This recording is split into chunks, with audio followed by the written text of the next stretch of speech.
episode number 31 of the Pound for Pound show. As always, I am Philip, and joining me are Ben and Russ. How you gentlemen doing this fine evening? Fantastic. Glad to be back. Phil. Fantastic, Phil. How are you doing? I am nothing short of tremendous as always. So let's recap a couple of big fights, and then we got the big UFC 267 pay-per-view coming up with 2 title fights. It should be pretty interesting. So I'm excited to hear what you gentlemen think about those. So the fun thing about this show is we never talk about it ahead of time. So sometimes I'm surprised by some of the reactions I get. I think it's better that way when we do it that way. So I don't know what you guys are going to say. Oh, for sure. Cool. Well, I think we should probably start by talking about the fight last weekend. I don't know how much people expected of it. It was, Marvin Vettori and Paulo Costa. There were massive shenanigans going into the fight. They had to change weights twice the week before the fight. I wasn't even confident the fight was going to happen. And it turned out to be an absolute war. It was a tremendous fight. I'll turn it over to you guys, give us kind of like a quick recap. What you saw. Ben, how'd you enjoy the fight? It was a solid fight. I mean, I didn't expect it to be that good considering Paulo came in 20 pounds overweight. And usually when guys do that, there's like something wrong and they usually don't have that great of a performance. But he proved me wrong, and Vettori looked solid as well. Vettori got some mad respect in my book. That guy, how he handled the situation, you know what I mean? He didn't really, he wasn't like mad about it or threw a big deal about Costa weighing in 20 pounds overweight.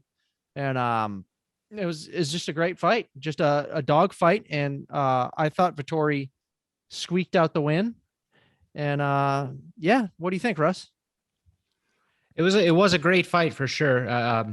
Vittori's stock rose a lot in that fight, like just taking the fight when he missed weight, when he was going to miss weight by such a large margin, and then getting the win against a violent dude was very impressive.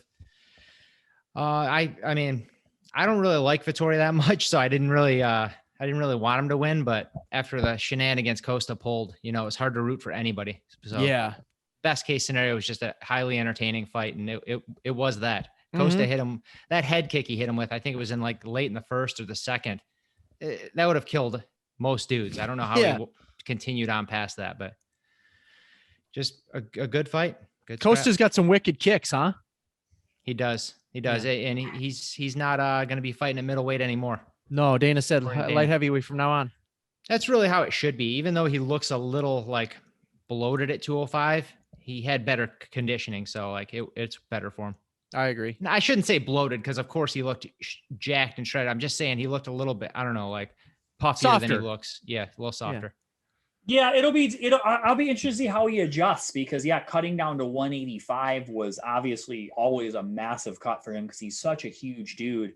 But that was what was really impressed me. And it's hard to say exactly how much Paulo had in the tank, but being at 205, like remember, like he only had one loss his whole career and it was to the world champion. Like Costa murders dudes. He's big and he hits dudes and they just quit. And, he had, 5 rounds to stop Vettori and he ate a lot of really clean shots, including that head kick. And he ate a couple really good punches. So, I think Vettori, like Ben said, from the amount of shots that he took, the entertaining fight he put on, and that he even took the fight, definitely, going to make him a fan favorite and definitely going to get him some big fights down the road. So for sure. And then one other I just wanted to touch on real quick. It's kind of a fun one over in Bellator. Legendary Fedor got to fight in Russia. He got a big knockout win in the first round. Super cool knockout. Super fun to see. Did you guys get a chance to see that? Yes. It was awesome. It was great. Yeah, I think anybody that is an old school MMA fan would be happy to see that. That, brings a smile to anybody's face that's watched MMA for 10 plus years, I'm going to say it right now. He should retire on that. He wants to come back for another fight is what he's saying. Don't do it. Just retire on that. I agree. It's not going to get better than that. Nope. Yeah, that was a great way to finish it. Yeah, I couldn't argue with that, but you know how guys are. They like to fight literally forever. They just refuse to retire and they want to keep coming back. He's 46 and it's tough to convince a guy to retire when he's 8-2 in his last 10 fights. It's hard to tell a guy that his best days are behind him when he's out there beating dudes. So wow. It's That's hard really to say. why it's time though, because like, you know, you didn't want to go out like how he was losing when he lost like multiple Right. fights in a row there for a minute. And, you know, now he's turned it around and he looks great again. So like hang it up like that. That's the best way to go out. That's how you do it. You'll get no arguments out of me. But again, it's tough because Fedor is one of my favorite fighters ever. So it's like, I'll watch. There's certain dudes you'll watch fight forever. You just like them so much. And honestly, so sorry to cut you off, Phil, but like, did you guys hear about the DC comments? Yeah. Oh, I did. He lost some respect in my book for that. Like, you don't say that about the legend, man. You don't do that. I get it because of his position, and he's a company guy. He's good, and he's putting the UFC over, and he's putting himself over. So a part of me gets it. The reality is, in 2009, 10 times out of 10, Fedor finishes Cormier quick and easy. Everybody knows it. Cormier knows it. He's just being a company guy. You can't be that mad about it. So yeah, he is like an extension of Dana in a way. He's like so, right by Dana's side. Every step of the way. Hey, so. he knows who butters his bread. He gets paid very well to say things like that. So that's true. It's hard to blame him. Yep. I don't. What's he gonna do? Go out there and be like, "Oh, Fedor would have came in and smashed me." Like, of course he's not gonna say that. That's true. That's true. I wouldn't. But yeah, I was annoyed for like 5 seconds, and I was like, it's what else is he gonna say? It's understandable. Yeah. Still annoying. It is. Yeah. It is what it is. But yeah. And also, you guys know how I feel about Cormier. F that dude, from the beginning. I'm a huge Cormier fan, honestly. But yeah. I am not, and I've never been, as you guys know. So, Russ, I can't imagine you have much to add to that.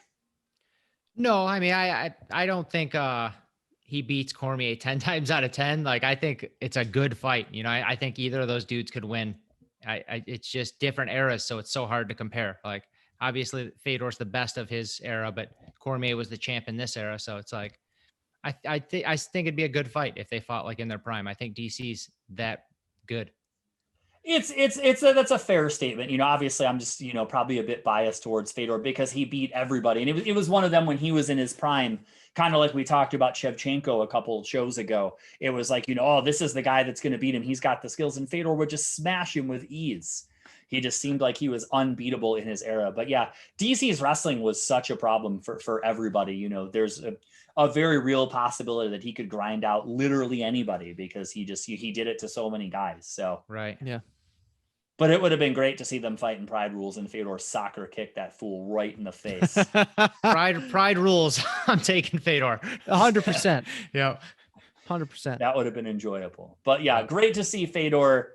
If he comes back for one more, let's hope they give him another dude like a Tim Johnson who will stand in there and trade with him, and Fedor can drop him and we can all celebrate once again. Mm-hmm. But speaking of, we've got 2 title fights to speak of at the upcoming UFC pay-per-view. A couple of real interesting fights. So, I think we'll start with the light heavyweight title. Fun fight in 2 of like the most likable dudes. It's really hard. Jan Blachowicz is fighting Glover Teixeira, finally getting his shot at the title after all these years, after having a renaissance. I'll turn it over. Russ, we'll let you go first and then turn it over to Ben. Kind of give me your thoughts on how you see this fight going down and who you ultimately think is going to win it. I think it's going to go down standing. I think it's going to be a battle on the feet just because I don't think Glover is going to be able to get him down. I think Jan's just a little too good at his takedown defense to be taken down by a 41-year-old. So I think it's going to take place on the feet. And I think because of that, Jan's going to finish him in like the 4th or 5th round. I think it's going to be a late TKO stoppage. And I think if Glover can have some success getting it down to the ground, I could definitely see him submitting him because he's so good with jiu-jitsu, but I just don't see that happening. But either way, it's a great fight. It's a couple of redemption stories, really, yeah. Jan had like some big losses early in his career or early in his UFC career. And Glover, I mean, like he looked done, when he got destroyed by Gus in Sweden, like that seemed like a wrap on his career. And then to reel off, like, I think he's got 5 straight wins now. Mm-hmm. Just incredible. I'm rooting for the 41-year-old Glover, but is that just because you're 41? Yeah, and I just like him. He's cool. He's just really cool. And it'd be a really cool story to see him come back and win the title. Yeah, that is a great fight. It's I agree with a lot of what Russ said. Like two of the most likable dudes. How can you not love Jan and Glover? Like Glover's just an old school like family man, and Jan is just a happy-go-lucky Polish man. Like it's gonna be a stand-up fight for sure. But I think Jan has the speed advantage. He's fresher. He's younger. All that stuff. And I don't think Glover has what it takes to beat him. I think Glover gets knocked out pretty early. I think it's going to be probably in the second, I'm going to say. So, but it's a fight I don't want to see either of them lose. I love this fight, and I'm going to take Jan. Yeah, I mean, you guys really covered most everything. Don't mind my cat. He's just getting in here, so get some screen time for Uncle Fester. But yeah, I think you guys really covered the most of it. I mean, both guys are incredibly likable. Russ said almost exactly what I was going to say. Glover has been really impressive. And the only thing I can say is there's been some guys that he's been able to take to the ground that I didn't think he could. So, I think he's going to try to work that game. But yeah, Jan, I think doesn't get the respect he deserves because I don't think anyone at 205 is going to until they beat Jones. Yeah. People just don't view them as the guy. And Jan has just been so great against everybody. And I think he's just going to be too much for Glover. And I agree with Ben. I think he's going to get it done, second or third round. He's going to hit him. Jan hits guys and he stops guys. So, but just line up the winner because Prohaska's coming. Oh, so yes, going to be the first death in the exactly UFC. what I was thinking. Yep. Yeah. Which is a bummer because like I said, like both of these dudes are so likable but Jan, like Prohaska, not only is he super likable, but like I don't want to see what he's going to do to either one of these guys. No, he's a scary human. Yeah, It'll be a highlight reel, I think. Yeah, it'll be exciting. But yeah, I think I'm going to take Jan in this fight, like I said. But yeah, I wouldn't be sad if Glover won. It'd be a great story. But then even more so, I don't want to see Glover have to fight Prohaska because oh my God, what he did to Reyes. I don't want to see that happen to Glover. No. So. But yeah, and then we have another title fight. This one will be interesting. I'm very curious to hear what your guys' thoughts are in this one. I don't know if I could pick who you guys are going to take in this one, but we've got the interim title as maybe the most unlikable fighter in the UFC today. Aljamain Sterling is out for like 10 more years, so he can parade around with a belt he doesn't deserve. And they're going to fight for the interim belt. In the meantime, Peter Yan is fighting Sandhagen. So this time, Ben, you break it down for us. What do you expect to see and who's going to win? And then throw it over to Russ. Yeah, that should be a really, really fun fight. It should be really exciting on the feet because both those guys can stand and bang and have done so in the past. And it could be really fun on the ground because Sandhagen's got a killer ground game. So that's a tough one to call. I think there's all this mystique and hype around Jan, and I don't think he's 100% proven yet. He's beat some good guys. He's beat some good fighters, and he's had some great performances. But I think the hype is more than is like outweighing the talent. That's just my opinion. So I'm going to go with Sandhagen on this one. I think Sandhagen's more well-rounded. Jan is more of just a stand-up fighter. I think if it goes to the ground, I think he's in trouble. And I think that's where Sandhagen's going to take it. So I see Sandhagen getting his hand raised. I'm going to say he submits Jan. And it should be a great fight though. Jan's hasn't lost in 5 years if you don't count that Aljo disqualification, which shouldn't have really happened. And then Sandhagen's had a fluke loss to Aljo, which I think it was, and then the great fight with TJ lost that. But Sandhagen can beat any fighter in that division on any given day. Same with Jan though. But it's a coin toss in my opinion. But I'm going to give the slight edge to Sandhagen. What do you think, Russ? I'm looking forward to this fight the most on the card. I think this is the best fight there is on here. They're two of the most technical dudes in the UFC, two of the most mean guys. Like they just have a mean streak about them. They're both violent people. And I think Jan is going to win a striking battle. I think it's going to look similar to the Aljo fight where he just beats him up a little bit early and then just, pours it on a little bit more each round just because he's so good. He's so conditioned and he's got such good striking. I think it's just going to add up. And I think he's going to go back for his title here very soon. I love Sandhagen. I mean, he's coming off like could have been a win against TJ, but they gave the decision to TJ in a very close fight. And I bet on Sandhagen almost his entire career in the UFC, but I'm going to go against him this time. I think Peter Yan's just too violent and definitely wants his belt back. That's 1-1, Phil. What do you got for the tiebreaker? Yeah, I'm gonna take Jan. I think he's just a better all-around fighter.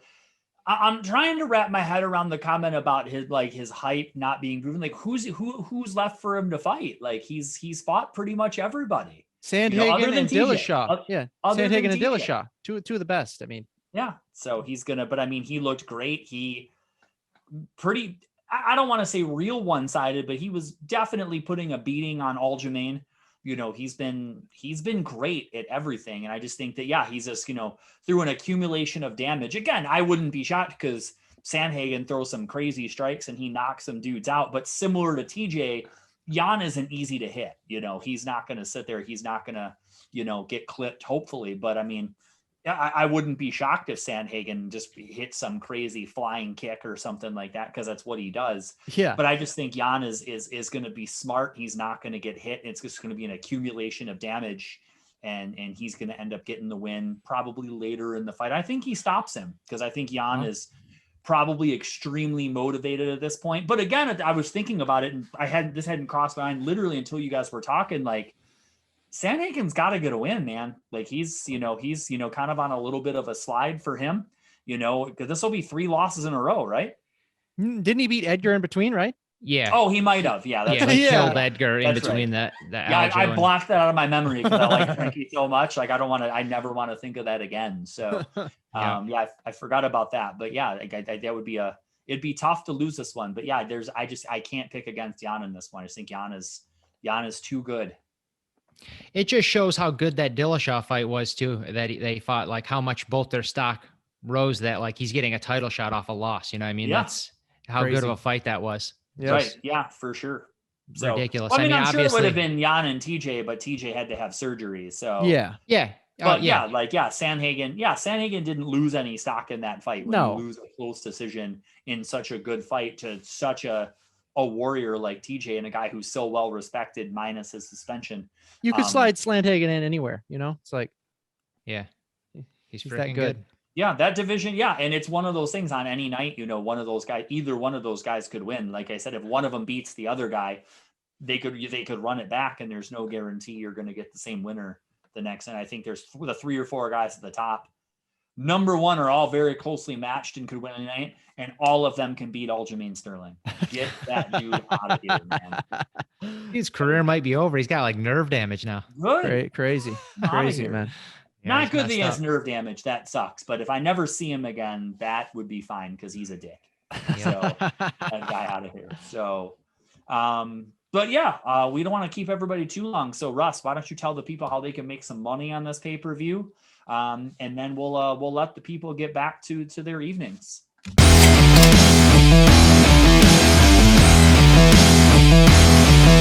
Okay, I'm not digging too deep on this card here. I'm just going for the 2 main fights, just because the main card really has 5 good fights, but the undercard is 90% of them are unknowns to me. Like, there are foreign names I couldn't even pronounce if I wanted to.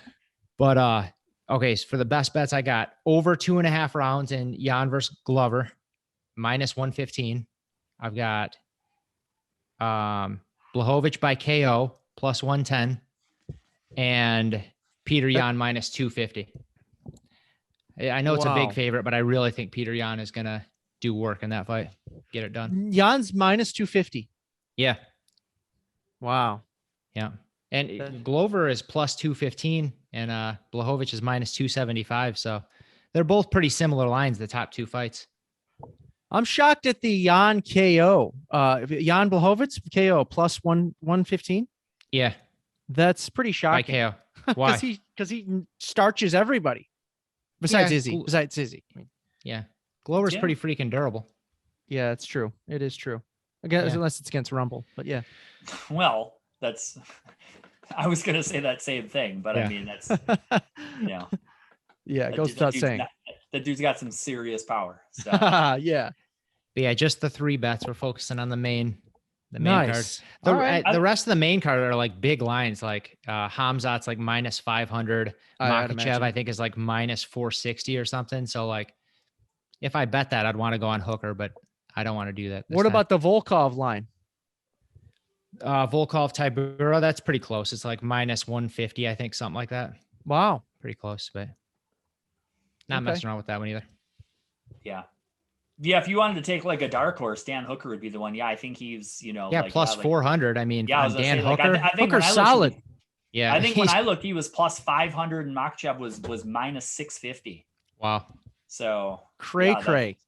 Yeah, like that's as the kids say. I know Islam's killing everybody, but Dan Hooker is pretty sweet. At those odds, throw a little bit of money on him. Yeah, maybe. So.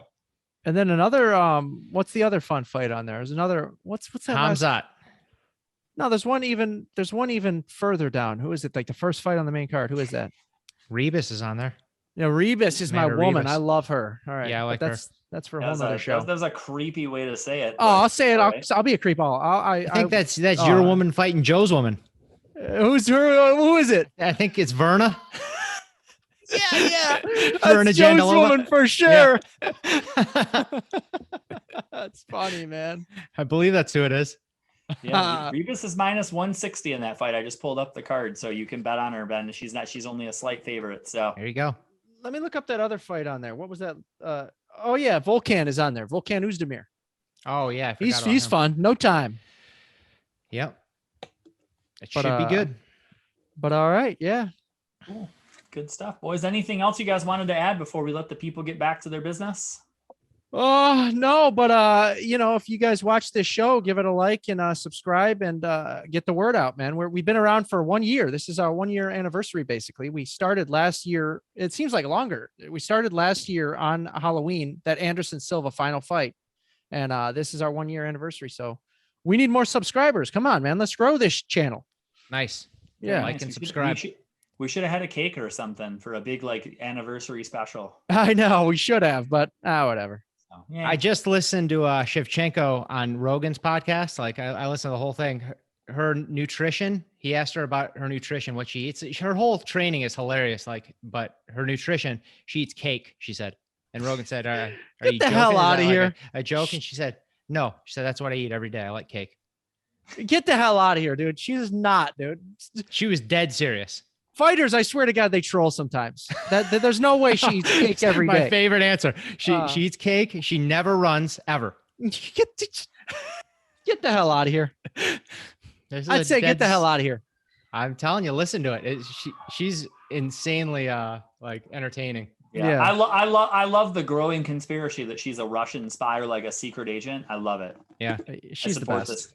Support this 100%. Yeah. I think I would take Valentina against anyone in the world, male or female at this point. She's incredible. Yeah. Valentina Ngannou. She's been with that trainer, that Pavel guy, for 28 years, and she's been 5. Yeah. Wow. Isn't that crazy? It is wild. He started training her when she was 5. What's crazy? Also crazy. Married to Antonina. Sister? Yeah. How long have they been married? Probably about 15 years or something. I don't know, but that also blew my since mind. Antonina was 5. Ooh. What? Oh, pedophilia jokes. We can't do them. I don't care. You say whatever you want. I don't care. You just told people to like and subscribe, and then a pedophilia joke immediately follows. That's what gets that subscriber count. Oh, for sure. Pedophilia for pedophilia. That's our P4P. Okay. All right. Got to be edgy. Okay. Exactly. Okay. On that note, we should probably get out of here. Yeah, I was gonna say that's you can go out on a high note on pedophilia. Let's go. Yeah. So, cool. Well, everybody enjoy the show. I hope you guys enjoy the pay-per-view. Hope there's some good fights, and we'll be back to talk about them soon. Have a good one.